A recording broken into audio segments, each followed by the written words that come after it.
Le chapitre 15 du livre parle du concept de nouveau commencement dans la vie des individus. Il souligne que de nombreux nouveaux commencements sont possibles, tels que dans les relations, le travail, l'éducation, etc.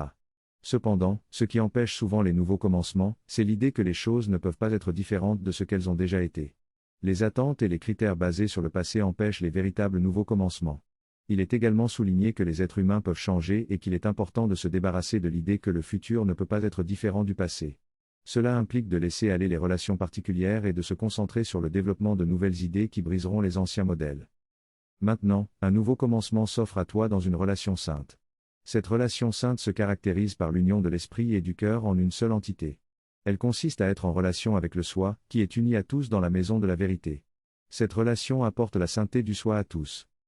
Rien ne peut empêcher ce nouveau commencement, à part la transformation complète du système de pensée de l'ego vers le système de pensée de la vérité. Il est impossible d'apprendre le nouveau avec les anciennes méthodes. L'amour, la paix et la vérité sont interchangeables dans ce nouveau système de pensée. La vérité ne s'apprend pas, elle existe déjà en toi. Pour vivre dans cette nouvelle réalité, tu dois vivre selon la vérité. Ces traités sont là pour t'aider à mettre en pratique ce que tu as appris. L'apprentissage était nécessaire pour te ramener à ton soi. Maintenant, tu inaugures le nouveau en vivant ce que tu as appris. Les exemples d'anciennes croyances sur les nouveaux commencements montrent que tu ne peux pas approcher ce nouveau commencement de la même manière qu'auparavant. Les croyances que tu as adoptées dans un traité sur l'unité t'aideront, tu es accompli, donner et recevoir ne font qu'un en vérité, il n'y a pas de perte mais seulement des gains sous les lois de l'amour, et les relations particulières ont été remplacées par la relation sainte. Ces croyances peuvent se manifester dans la forme grâce au nouveau système de pensée, et peuvent changer la nature du soi humain. Cela requiert de lâcher consciemment toutes les limitations inhérentes au concept d'être humain.